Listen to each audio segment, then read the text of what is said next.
Welcome back to Pyrrhia cast. Queen Scarlet of the SkyWings, the most theatrical tyrant in dragon history. And I mean that as a compliment and an absolute condemnation at the same time. She doesn't just kill dragons. She makes you watch, makes you cheer, makes you complicit.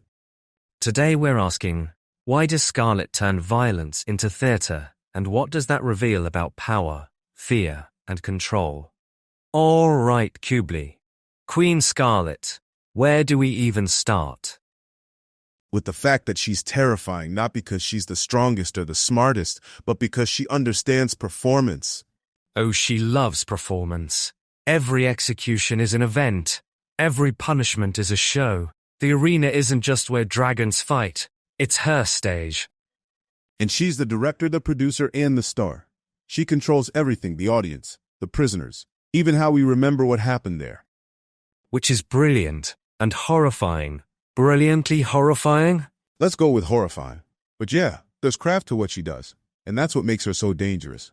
So let's talk about the arena itself, because it's not just a pit where dragons fight. It's designed. Scarlet built that space specifically for spectacle. The layout, the prisoner caves visible to the audience, the viewing platform for the SkyWing court. It's all about making sure everyone can see everything. She wants the audience close enough to see blood, close enough to hear screams, close enough to feel like they're part of it. Because if you're just watching from a distance, it's abstract. But if you can see the fear in a prisoner's eyes... But then it's real. Then it's visceral. Then it gets into your bones. And that's intentional. Scarlet knows exactly what she's doing. The arena is built to maximize emotional impact. The prisoners are kept in caves where they can see each other, where they can see what's coming, where they have to watch their friends die and know they're next. Psychological torture. You're not just waiting to fight. You're watching everyone else fight. Watching them lose. Watching them die. And the audience is watching too. They see the fear. They see the hope drain out of dragons. They see the exact moment someone realizes they're not going to survive. Scarlet turns death into a shared experience. And that sharing, that collective witnessing, that's part of the power. Can we talk about how Scarlet manipulates her audience? Because she's really, really good at it. Oh, she's a master. She knows exactly how to read a crowd. When to give them blood. When to tease. When to surprise. She builds anticipation. Announces matchups days in advance so dragons are talking about it, speculating, placing bets. She creates favorites. Champions.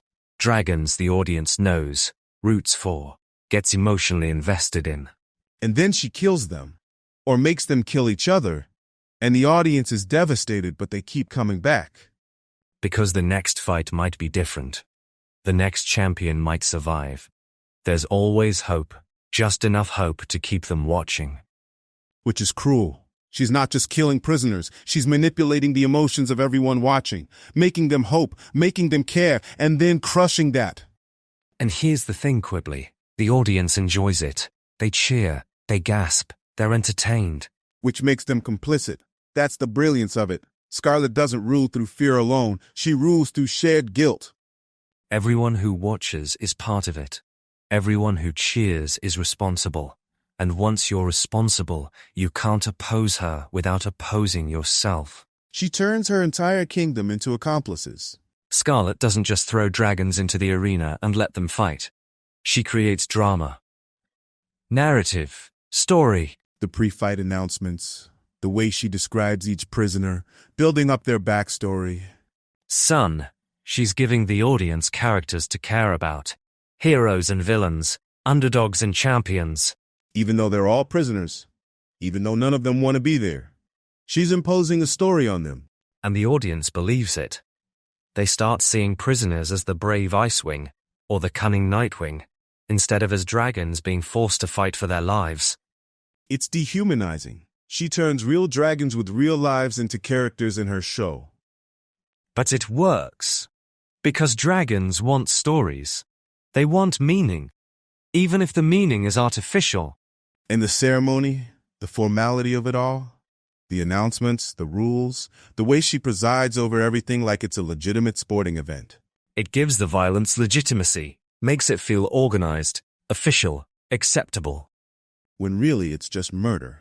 dressed up in ceremony and ritual, but still murder, Murder with better staging. which somehow makes it worse. Okay, so here's what gets me about Scarlet. She doesn't just use the arena as a tool, she genuinely enjoys it. Oh, she loves it. She loves it and how she talks about it. The glee when a fight goes well, the irritation when someone dies too quickly. She's not a cold, calculating tyrant doing unpleasant things for political necessity. She's having fun. Which is more disturbing than if she were just ruthless. Ruthless you can understand. Ruthless is strategic, but enjoying the suffering? Now that's something else. That's cruelty for its own sake. And she performs that enjoyment.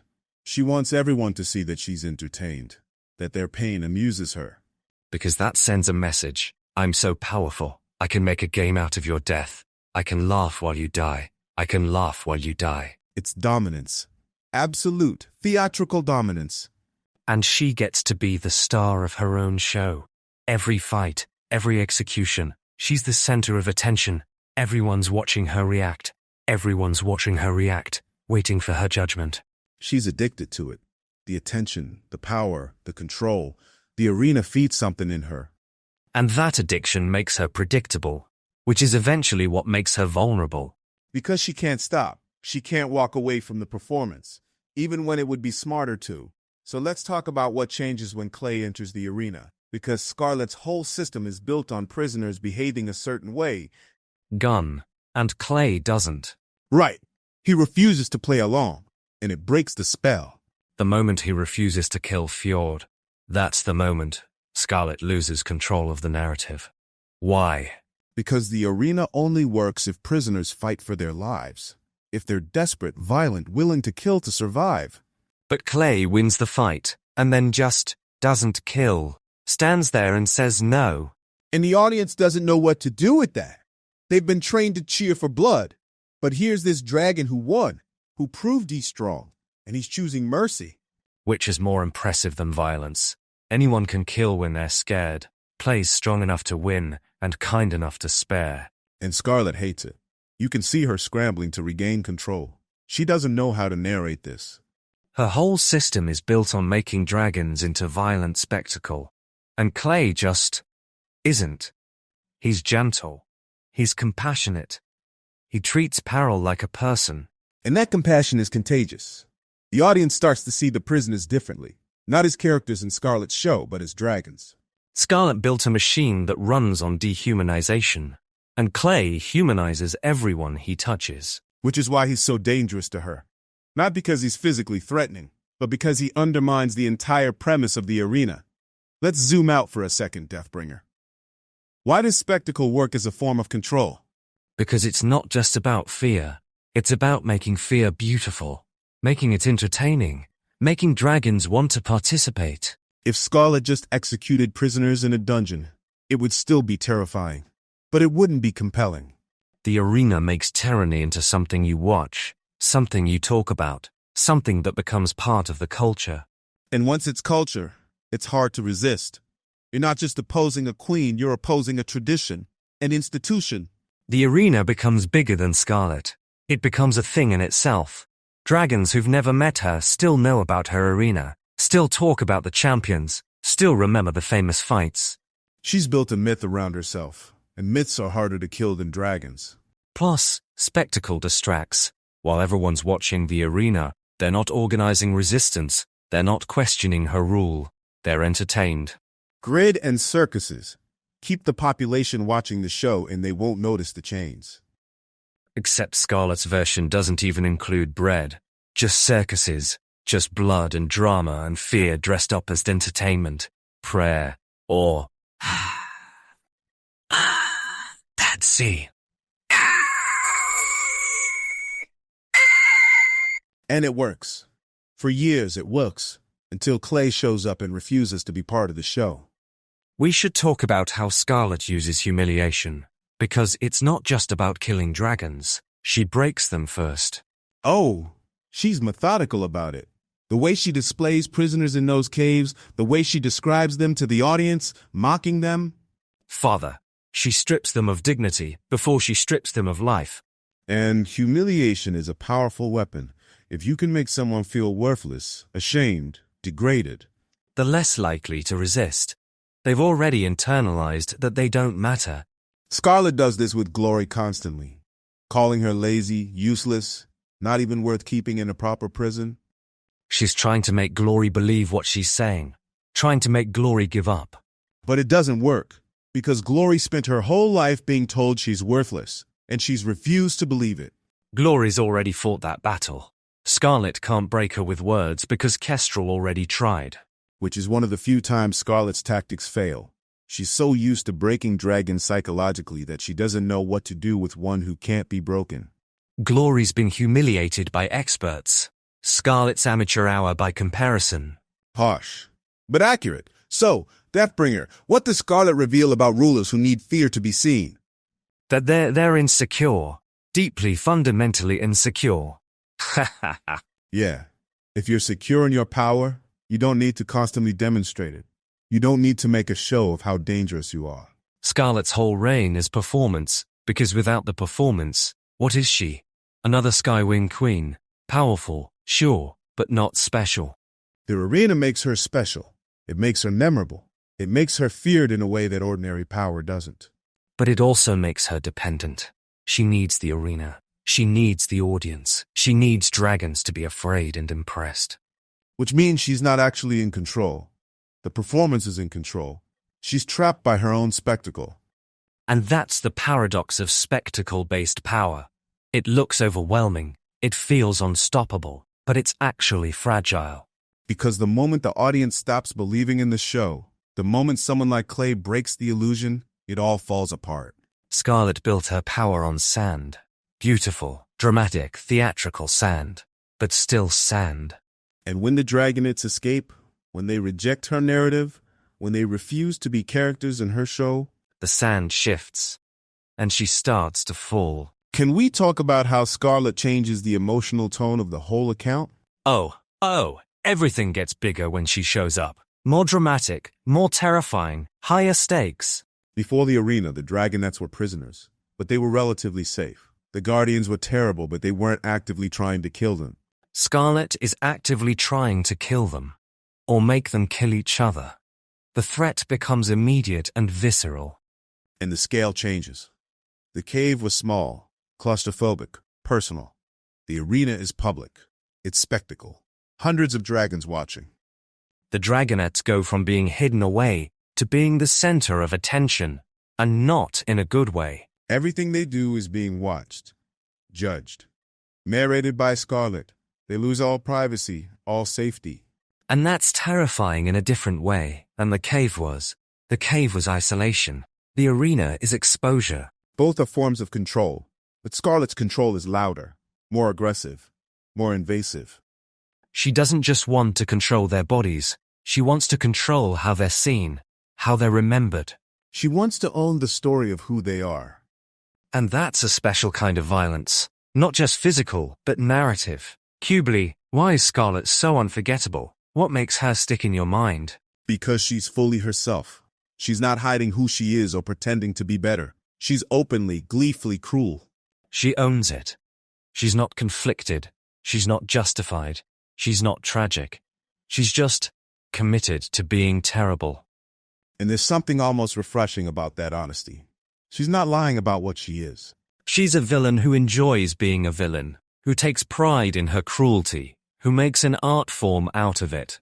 Which makes her terrifying, but also compelling. You can't look away from her. Because she's theatrical. She's larger than life. Every scene with her has energy, drama, danger. She raises the stakes just by existing. Her presence makes everything more intense. And she's smart. Not just cruel, smart. She understands psychology, manipulation, how to work a crowd. She's a worthy opponent, which makes it satisfying when the Dragonettes outthink her. Because beating Scarlet isn't just about being stronger, it's about being cleverer, braver, more principled. It's about refusing to play her game, and that refusal is its own kind of power. Let's talk about the difference between cruelty and the performance of cruelty, because Scarlet does both. Right. She's genuinely cruel. She enjoys causing pain. But she also performs that cruelty for an audience. She could be cruel in private, but she chooses to make it public, to dress it up, to make it entertaining. Because public cruelty serves a purpose. It sends a message to everyone watching. This is what happens if you cross me.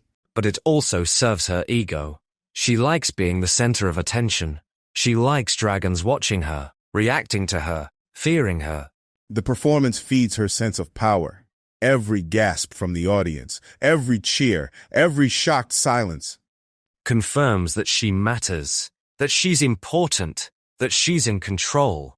Which is why losing that audience, losing that control, would be devastating to her. Her power isn't just political.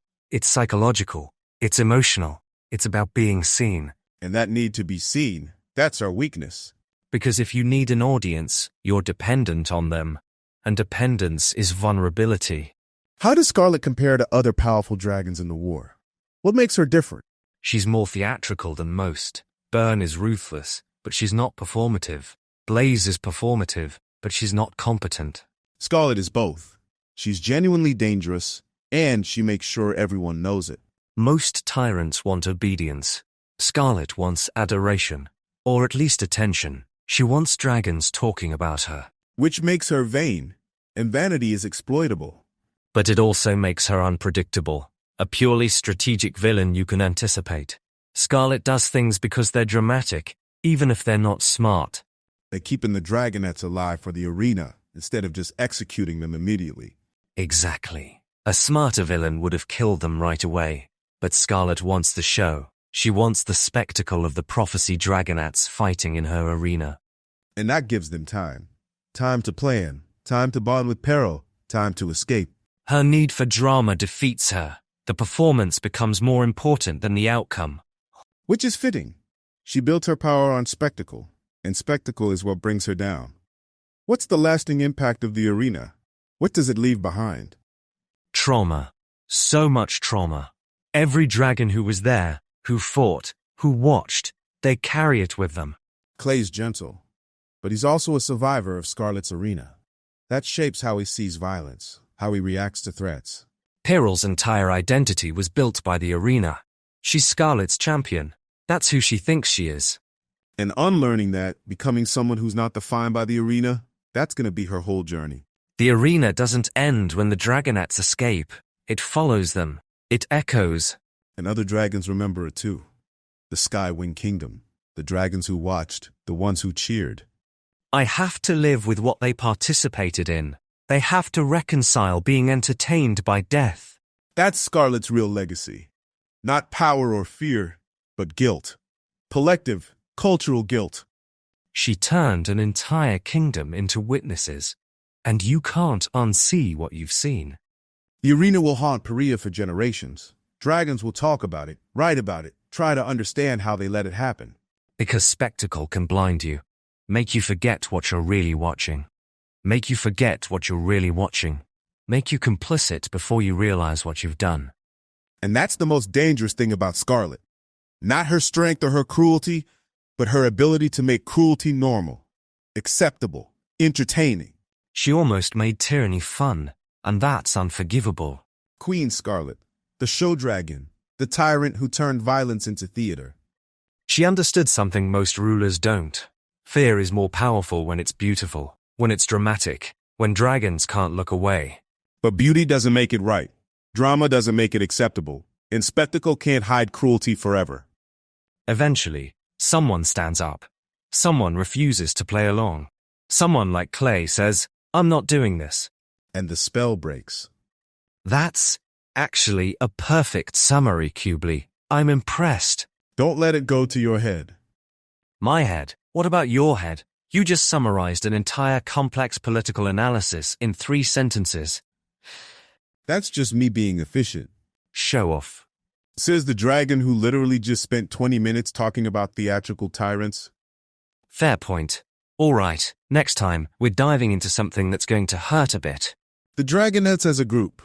Before everything gets complicated.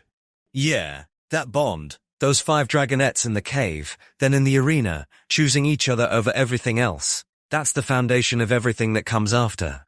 Even when it starts to fracture. Especially then. Well, that got heavier than I expected. Until next time, stay critical, stay curious, and remember, if someone needs an audience to feel powerful, don't give them one. And question the performance. Always question the performance. Exactly. See you next time, Cubely. See you, Deathbringer.